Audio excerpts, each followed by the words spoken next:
Delhi NCR में मौसम का मिजाज बदल गया। गाजियाबाद में बारिश और तेज हवाओं से लोगों को गर्मी से राहत मिली है।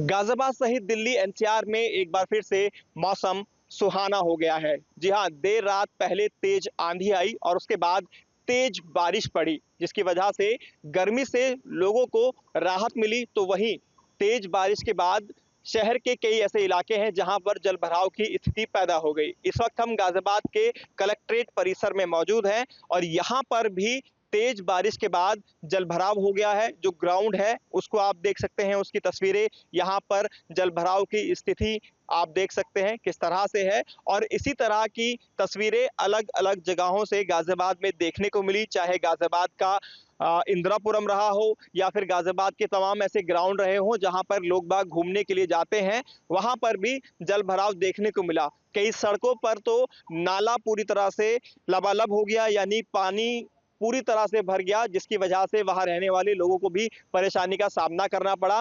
वाटर लॉगिंग की समस्या देखने को मिली, यानी जो दावे नगर निगम कर रहा था उन दावों की पोल अब ये बारिश खोलती हुई दिखाई दे रही है। नालों की सफाई नहीं हुई है, जिस वजह से जब भी बारिश पड़ रही है वाटर लॉगिंग की समस्या देखने को मिल रही है। बारिश से राहत तो मिल रही है गर्मी से, लेकिन आफत भी बारिश की वजह से देखने को मिल रही है, क्योंकि लोगों को समस्या का सामना भी करना पड़ रहा है जब वो घर से बाहर निकल रहे हैं और सड़कों पर जलभराव देखने को मिल रहा है या तस्वीरें उस तरह की आ रही हैं। लबालब हो गया, यानी पानी पूरी तरह से भर गया, जिसकी वजह से वहां रहने वाले लोगों को भी परेशानी का सामना करना पड़ा। वाटर लॉगिंग की समस्या देखने को मिली, यानी जो दावे नगर निगम कर रहा था उन दावों की पोल अब ये बारिश खोलती हुई दिखाई दे रही है। नालों की सफाई नहीं हुई है, जिस वजह से जब भी बारिश पड़ रही है वाटर लॉगिंग की समस्या देखने को मिल रही है। बारिश से राहत तो मिल रही है गर्मी से, लेकिन आफत भी बारिश की वजह से देखने को मिल रही है, क्योंकि लोगों को समस्या का सामना भी करना पड़ रहा है जब वो घर से बाहर निकल रहे हैं और सड़कों पर जलभराव देखने को मिल रहा है या तस्वीरें उस तरह की आ रही हैं। ऑपरेशन सिंदूर के बाद से पाकिस्तान बौखलाया हुआ है। खुफिया एजेंसियों की रिपोर्ट के मुताबिक कुछ अराजक तत्व तो नेपाल बॉर्डर के रास्ते भारत में घुसपैठ कर सकते हैं। पाकिस्तान की नापाक साजिशों को नाकाम करने के लिए भारत की सुरक्षा एजेंसी अलर्ट है। भारत नेपाल बॉर्डर पर हाई अलर्ट है। सीमावर्ती क्षेत्रों में सशस्त्र सीमा बल, पुलिस और पीएसी के जवान तैनात किए गए हैं।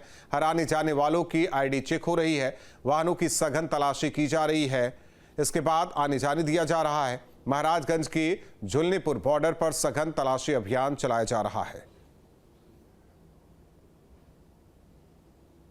ऑपरेशन सिंदूर के बाद बौखलाया पाकिस्तान और भारत में नेपाल के रास्ते घुसपैठ करने की फिराक में है, ऐसा खुफिया एजेंसियों द्वारा इनपुट मिला है, जिसके बाद सुरक्षा एजेंसियां अलर्ट मूड पर हैं। तस्वीरों के माध्यम से देख सकते हैं कि यहाँ पर सशस्त्र सीमा बल के जवान हैं और पुलिस की टीम है और नेपाल सीमा से भारत में प्रवेश करने वाले लोगों की गहनता से जांच की जा रही है। उनके पहचान पत्रों का मिलान किया जा रहा है, उसके बाद ही उन्हें भारतीय सीमा में प्रवेश दिया जा रहा है। कहाँ से आ रहे हैं?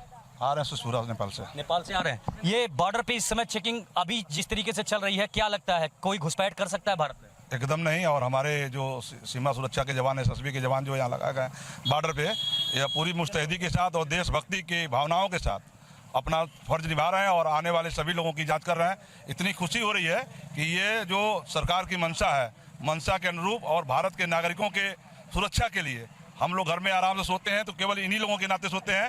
ये सीमा पे सुरक्षा अपना बढ़ाए रखते हैं और हमारे लिए सुरक्षा देते हैं। ठीक है, चौकसी जो पहले थी उससे अब क्या कुछ बदलाव नजर आ रहा है? हाँ, ये बदलाव आ रही है। इसके पहले बस एसएसपी के जवान थे, इस टाइम मतलब पीपीपी पुलिस भी आ गई है, बहुत पीएससी भी आ गया। बहुत अच्छा लग रहा है देख के। व्यवस्था पूरा सुस्त है।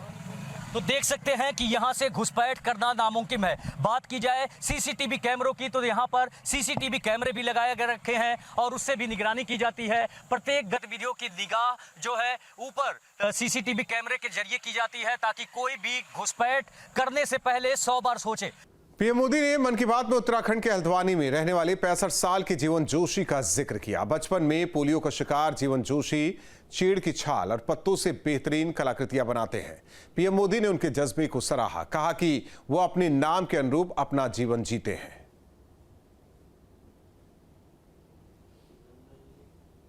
मेरे प्यारे देशवासियों, आज मैं आपको एक ऐसे शानदार व्यक्ति के बारे में बताना चाहता हूं जो एक कलाकार भी हैं और जीती जागती प्रेरणा भी है।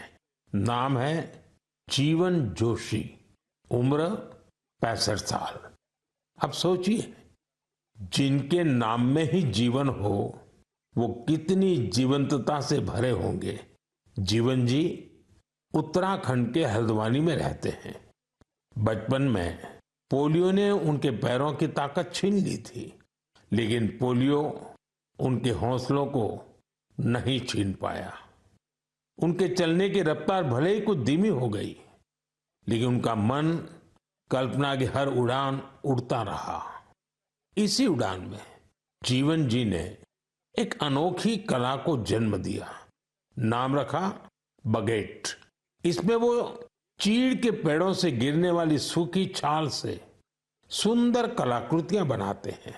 वो छाल जिसे लोग आमतौर पर बेकार समझते हैं, जीवन जी के हाथों में आते ही धरोहर बन जाती है। उनकी हर रचना में उत्तराखंड की मिट्टी की खुशबू होती है।